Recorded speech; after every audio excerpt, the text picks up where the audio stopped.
ASEAN were a single country, it would be the 7th largest in the world. And it's on track to be the 4th largest economy by 2050. With a population greater than Europe, it has the 3rd largest labour force in the world. 67 million households are currently part of the consuming class. This could double to 125 million by 2025. And ASEAN member states are collectively home to the world's 2nd largest community of Facebook users. Intra-regional trade, as a share of the economy, is less than half that of NAFTA and the EU. This could deepen significantly with the ASEAN Economic Community. The AEC aims to boost regional trade and production, delivering freer movement of goods, services, skilled labour and capital. ASEAN includes 227 of the world's companies with more than $1 billion in revenues, or 3% of the world's total. Government debt is under 50% of GDP, far lower than the 90% share in the United Kingdom or 105% in the United States. ASEAN is the 4th largest exporting region in the world, trailing only the EU, the USA and China. ASEAN is a diverse group. The difference in average incomes over the member states is 7 times that of the EU. By sharing a common focus on jobs and prosperity, and by creating a seamless regional market and production base, ASEAN could prove to be the case in which the whole actually does exceed the sum of its parts.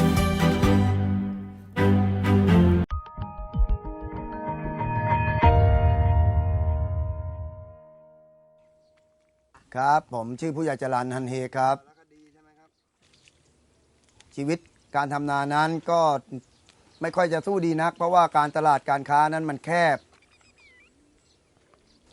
เพราะว่าการเข้าสู่อาเซียนนะครับมีความสำคัญมากครับเพราะว่าก็อาจจะทำให้การส่งออกของประเทศไทยนั้นมีการส่งออกที่ง่ายขึ้นแล้วก็มีราคาดีขึ้นครับผม It's on the smallest farms like this one in Thailand that ASEAN's economic community is being built one step at a time. Trade tariffs between ASEAN countries are being eliminated, so farmers and manufacturers can export their products more competitively across the whole region. The AEC enhances trade in Southeast Asia through liberalization and facilitation and provides bigger and new opportunities for all businesses. It means qualified produce and products from one country can easily be exported to the 9 other countries within ASEAN, where they can be imported without incurring tariffs or taxes. That means markets like this one in Phnom Penh can sell their goods at a cheaper price than ever before, which is great news for consumers. Efforts towards building an ASEAN economic community have been taking place since 2007. There are 4 pillars within the AEC. The aim of the single market and production base is for there to be a free flow of goods, a free flow of services, a free flow of investment, a free flow of skilled labor, and a freer flow of capital.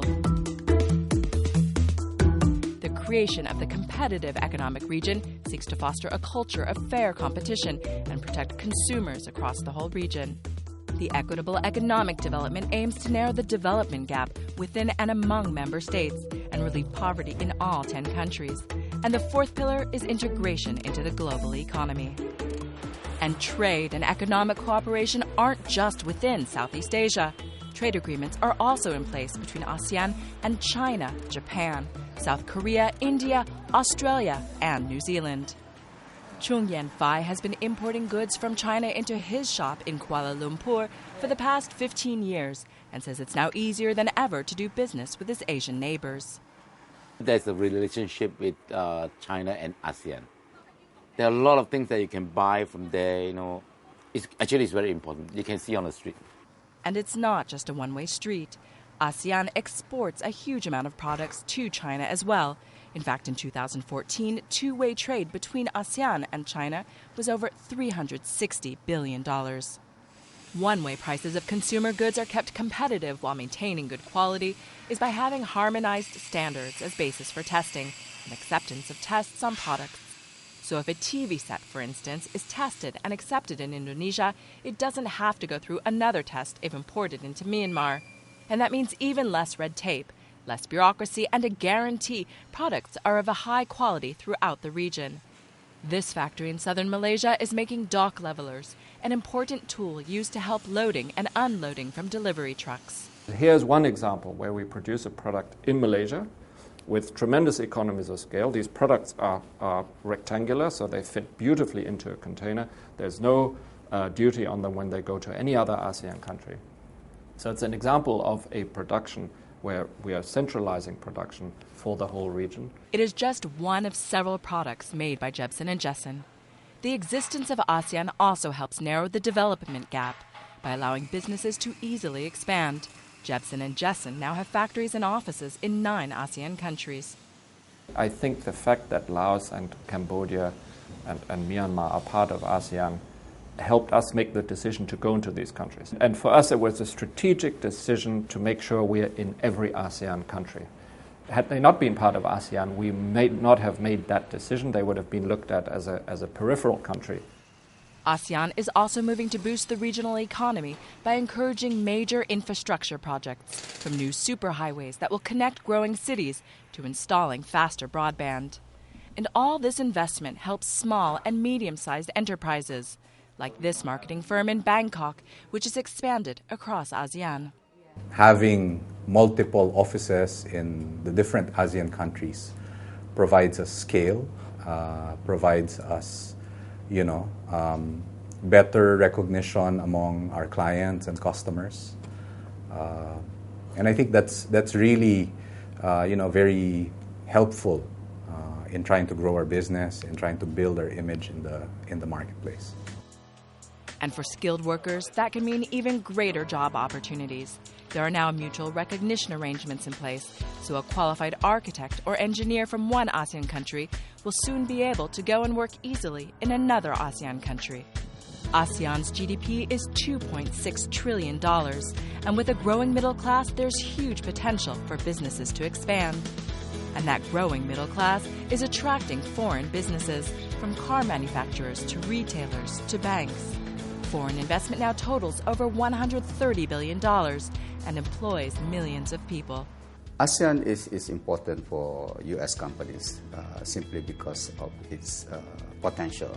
It is a growing region with a middle-class population that can easily go up to 400 million consumers. It's best to be accumulated as a region rather than separately.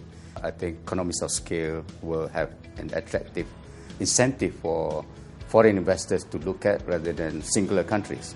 Simply because if you do one business in another country, you can also have that impact to another country and you can see the opportunity. 2015 marks an important milestone, but there is more in store for the AEC. The future will see remaining trade tariffs scrapped, non-tariff barriers to trade reduced, and better connectivity. There will be new challenges, but new solutions too, to keep ASEAN's economy growing from strength to strength.